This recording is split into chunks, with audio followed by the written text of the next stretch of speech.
Hello and welcome to today's Make It Monday craft. We are working today on watercolor book art. This is a very simple craft. It may look a little bit more difficult than it really is, but I think you'll enjoy it.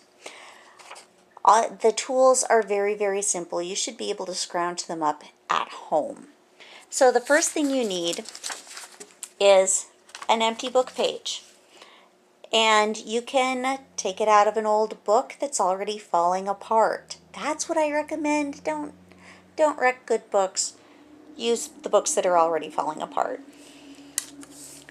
Masking tape. I've tried washi tape. I really don't recommend it because it sticks to the paper. A ruler. A pencil. A permanent marker, which could be a Sharpie or any other brand. You want to make sure it's a permanent marker.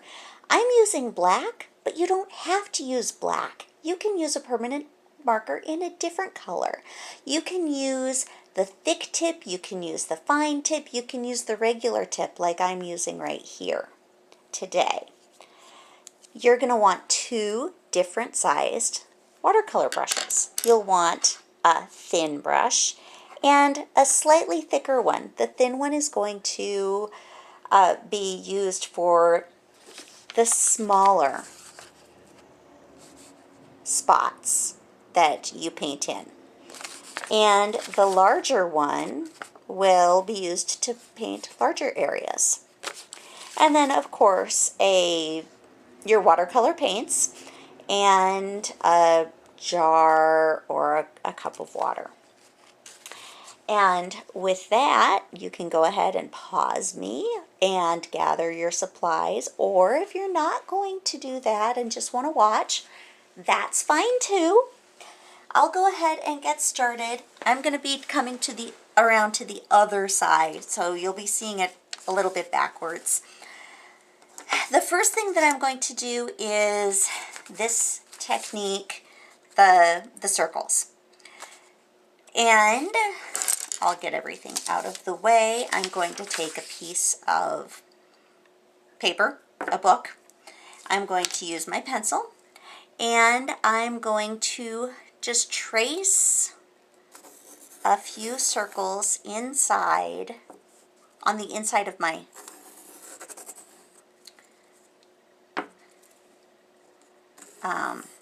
you know what it's called, painter's tape, masking tape roll. Now here's the thing, the more circles you make, the more work you're giving yourself. And I think I'm just going to go with this. I think this looks good. So how do we get it looking from this to this? Good question. So this is where I take my marker and I'm going to trace just on the inside of the line of my pencil line. So I'm going to trace on the inside and on the inside and on the inside. I don't want to close my circles. That's key. So if you watch, I'm going to lightly draw on the inside. So you see how it goes? And then I've got this shape in here. Here I'll go ahead and draw on my line that I made so that I don't have to erase it later.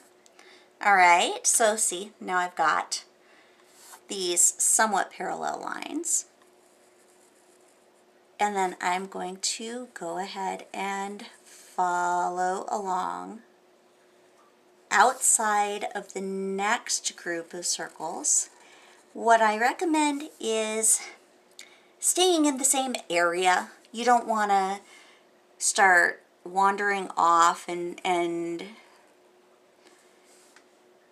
mark on one part of your paper and then move along to a completely different part of the paper, although I kind of did that. Sorry about that. And then see how I'm not closing any of those lines. I'm not closing any circles. But I am kind of closing the inside. It's the shape created by the circles when they overlap. Those are the shapes that I'm closing, if that makes sense.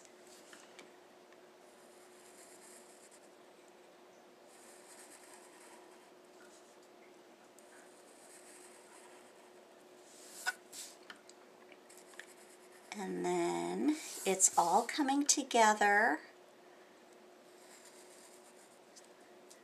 And I'm not doing a perfect job.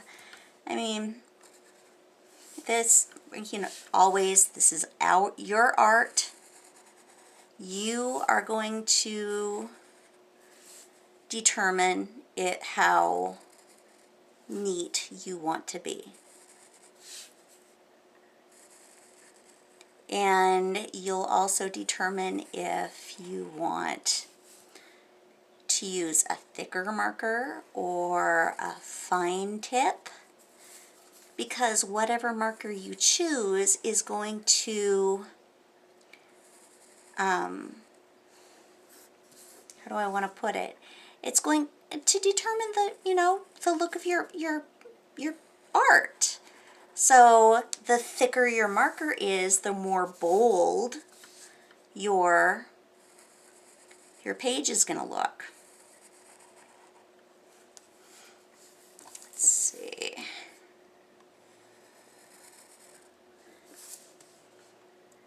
I'm almost done.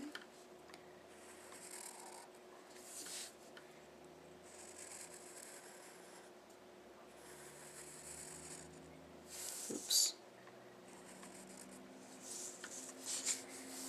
All right.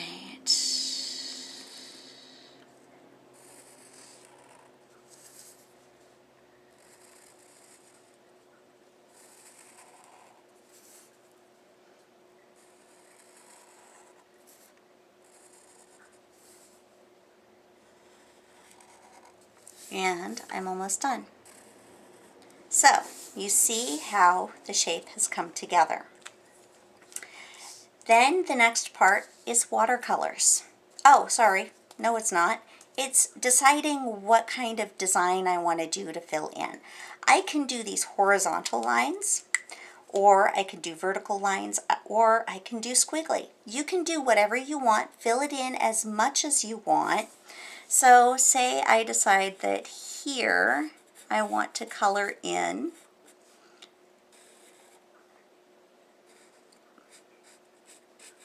to give it a little bit more of a bold look.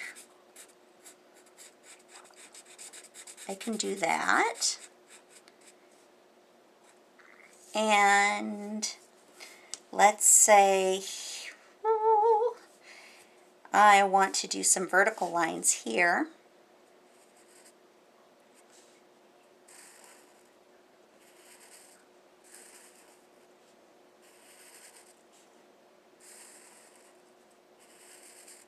I can do that.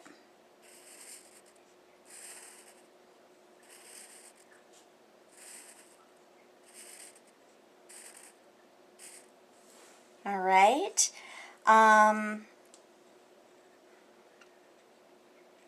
I could do some not horizontal. I did that horizontal. I could, oh gosh, I could do so many different things.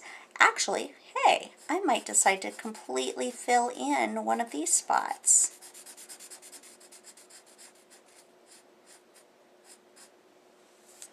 Ooh, or maybe I'll do 2 of these just to look different.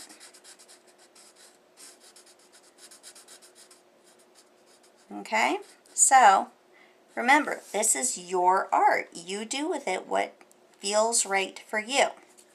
All right, so I'm just going to leave that for now, and I'll come back to it and paint in a little while. I just wanted to show you a few techniques for how to do these. So I will set that one aside. Now let's do this one. When I did this one, I used a fine tip Sharpie. I do not have one of those with me right now, so I'm not going to do that. I am going to have a little bit more of a bold look, and that's okay. So with this, just take your marker and mark. However you want.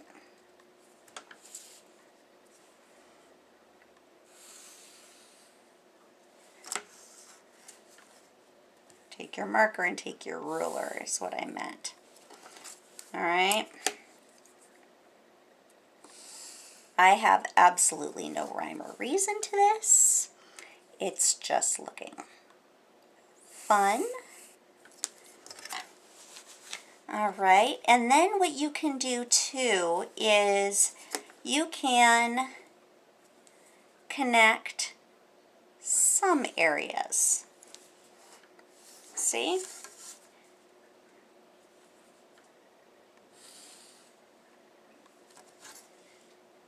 So that it closes it off a little bit. Actually, I'm really enjoying using this as a central point at the moment. Kind of as a star.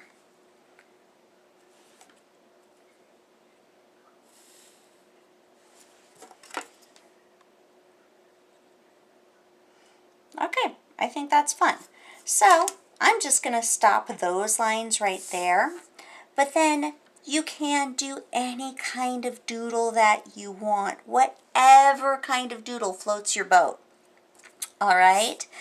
So I'm not using a fine tip marker, so unfortunately I won't be able to do some of these really, really awesome doodles, but I will show you a few that I do. So one of them is, I'll just do this kind of rainbow one. So I'm going to it's 3 lines. I'm going to do a little rainbow, and 1, 2, 3, okay? Then I'm going to go to this corner, and I'm going to do it off of that corner. You always start in a corner. Because this is a more bold marker, I can't really do them small. So now I'm going to do it from this corner.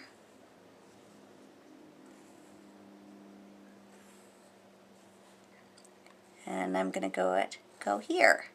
So you're seeing you still get the same effect. It's still the same thing, but it's a little bit different because of my size. I'm experimenting. I'm doing something new every single time.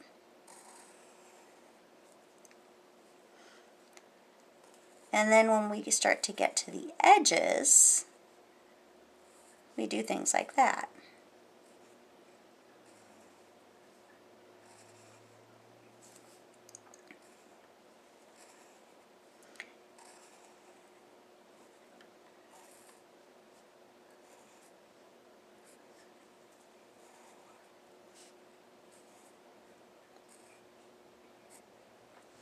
Okay?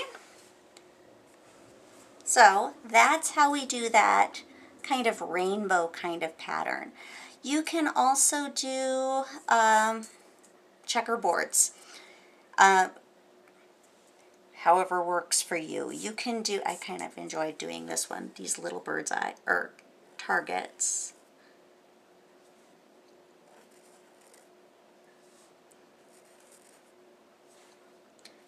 There are so many kinds of doodles that you can do to throw in.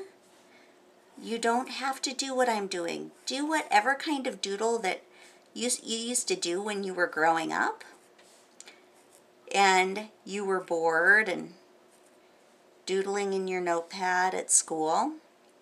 Don't worry, we all did it. All right, see?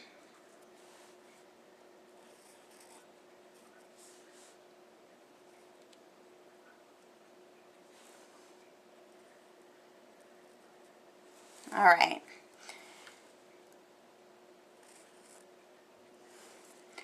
So we can do that. Oh, I'm going to show you another one.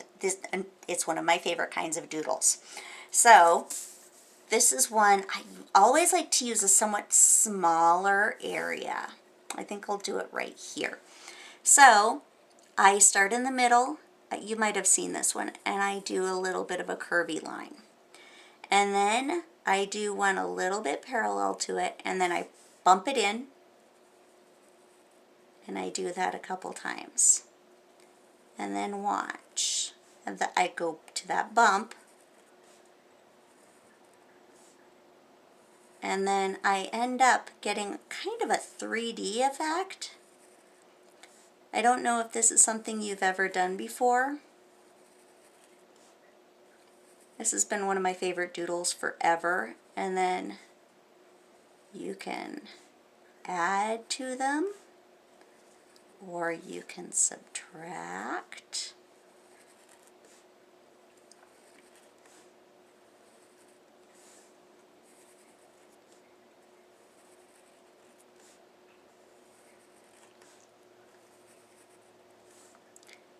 And as you can see, it doesn't matter how thick your pen is.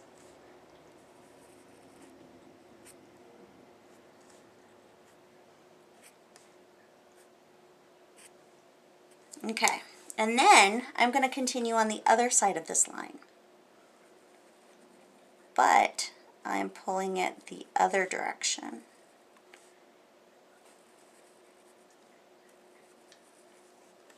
Like this.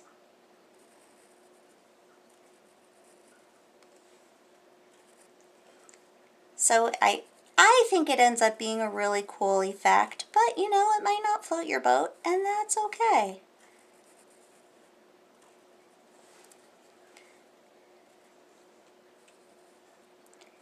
I'll end. So say you use multicolored Sharpies. It could look really cool if you're doing it in multicolored Sharpies. But then I would limit the number of watercolors I use. So that's another one of my favorite doodles. We can also throw in one of those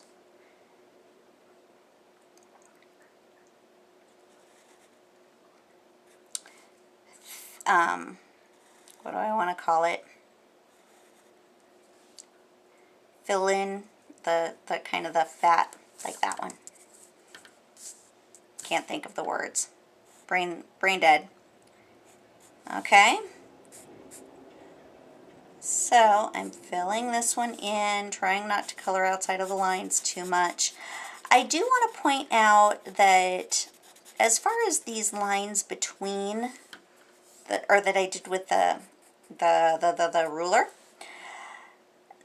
it might be a good idea to do with a thicker marker like I'm using, and then use a fine tip marker for the other bits, for drawing in areas, because when we get to the watercolor, then that's going to be all kinds of interesting. All right, so I can fill in lots of different things. I can do some pine trees. This is really not my best kind of tree. All right, looks like since I did a little boo-boo, we're going to do a tree there.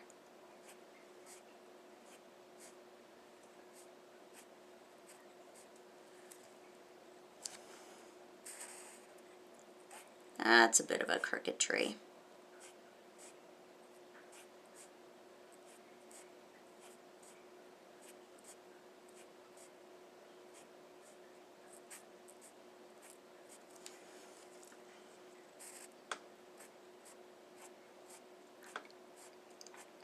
You can do some kind of a deciduous tree, which is what I'm better at drawing.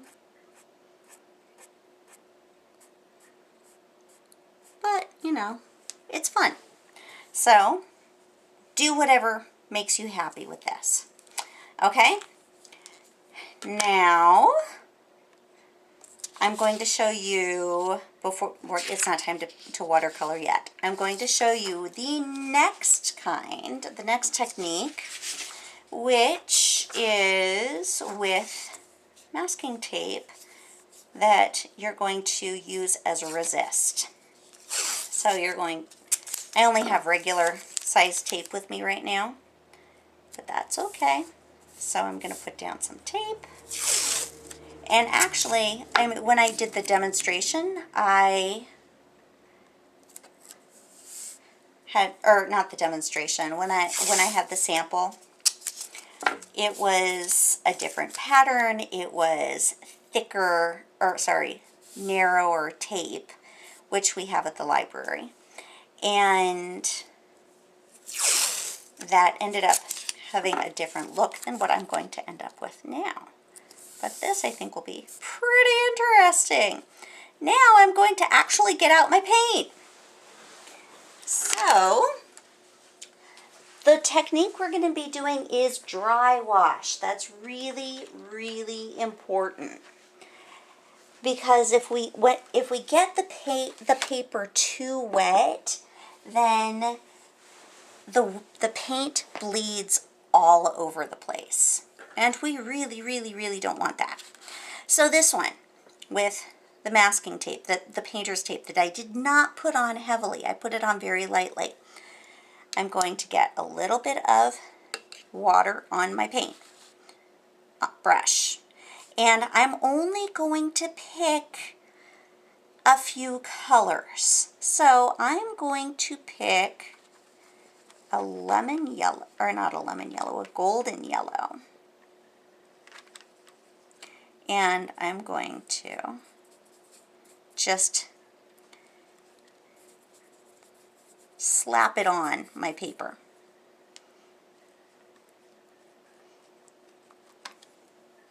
In some different areas, like this. But I want it to overlap just enough that we're going to get some cool effects. All right? I think I might be using too much water. So I've got to dry out my brush a little bit. There we go. Now I'm going to, oh, and we always go lightest to darkest. Now I'm going to use a yellow-green, because I'm only using a few colors. And here I'm blending.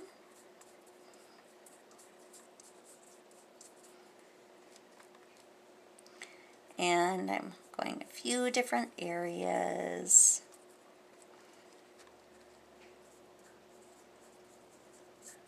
Again, there is no rhyme or reason to what I'm doing, and that's the point.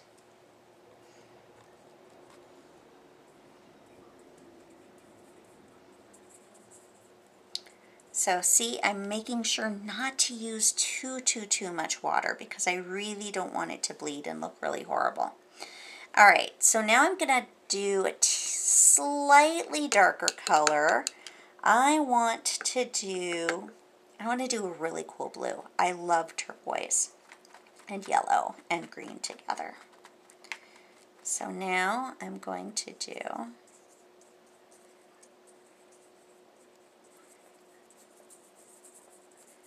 some of that. And you see I'm blending my colors. Just putting the tip of my brush in the paint, or in the water, just to get just enough water on it, on my brush.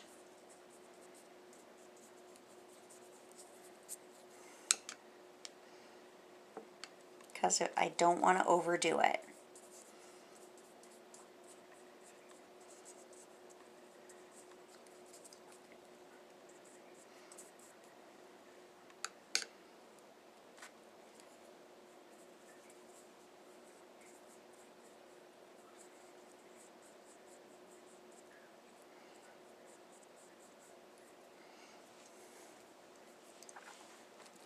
And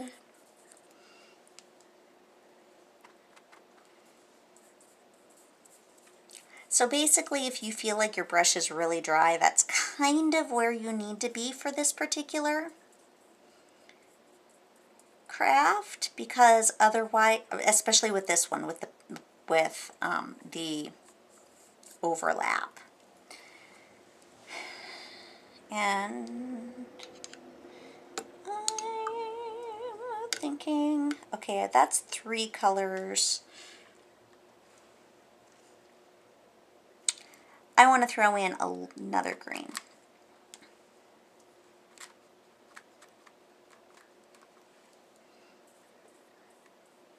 There we go.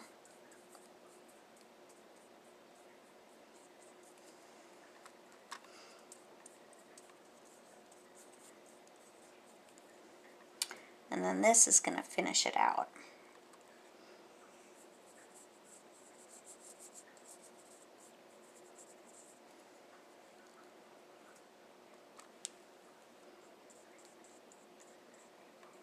And I really, really don't want it to bleed too much.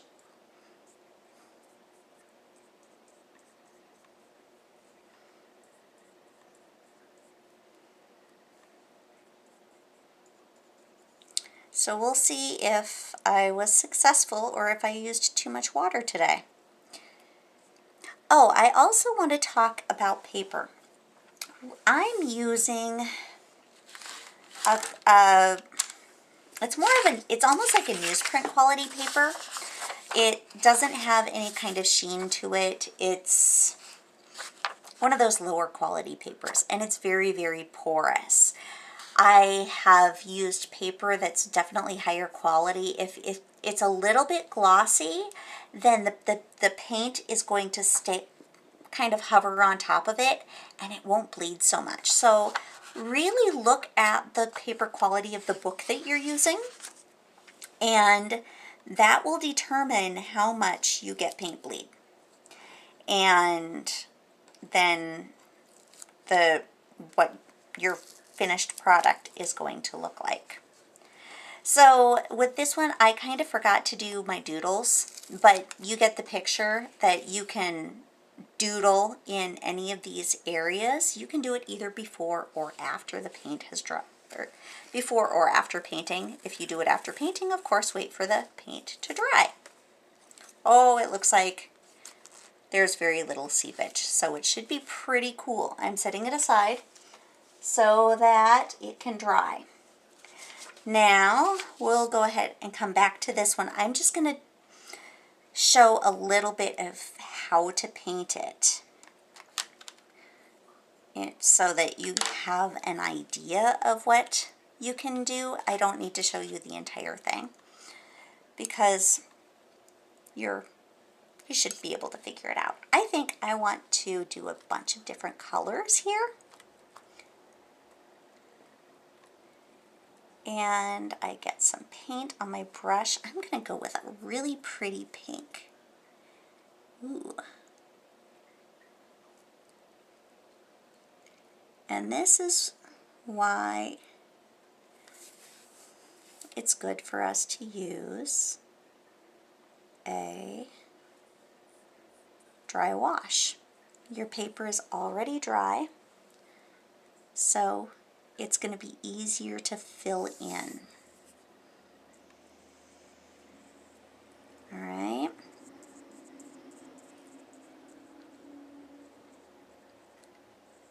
So I'm going to do a few different areas with this color. Okay. I'm going to do a larger area too. I'll do this one.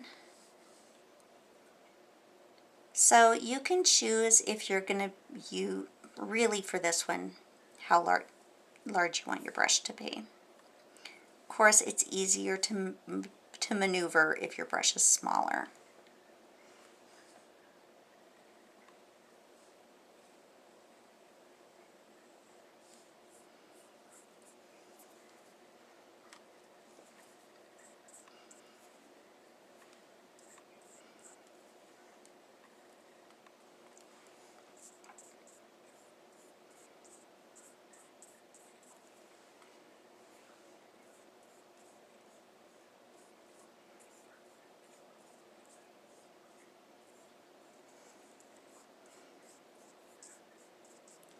Alright, so I think that's all I'm going to do for pink with this one.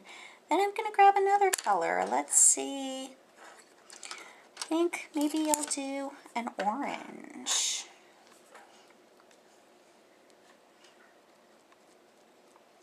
Got to get the paint a little bit wet. Or the paint a little bit wet. I think I'll go here.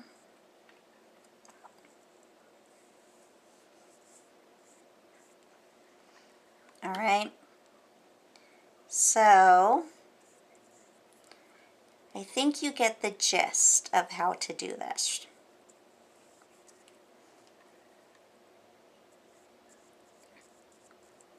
All right, and I'll do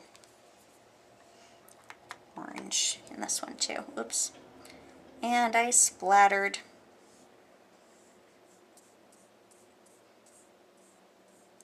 So just like with the masking tape one, you can do the drawing before or after you're done with painting. That is completely up to you. I showed you before so that you, or for more of a time-saving purpose. Okay? So now you have an idea of what to do. This is your own art. You can do it however works for you. So here's an in the process, here's a finished product. And again, process versus finished product. You now know you have the tools to be able to get a pretty cool piece. All right, so I'm going to go ahead and pull the tape off, even though whoop, it's not dry yet. Just so that you can get a picture, an idea. So do you see? Then I've got a little bit of a resist on here.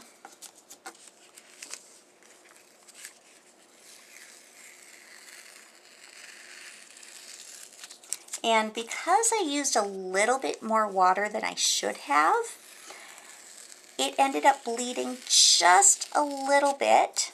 And I pulled up some print because the water's still a little, or the page is still a little bit damp. So I'll just leave that. So if I use less water than I did, I would have been able to get a much clearer line. And if I use a better paper quality, I'll be able to get a much clearer line than what I have. So, as I said, this is now you have the tools.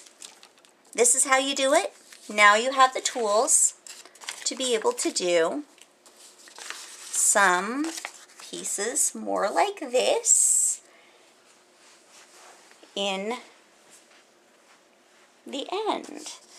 And I would like you to have a great time making book art, and I would love to see what you do. Have a great day. Bye.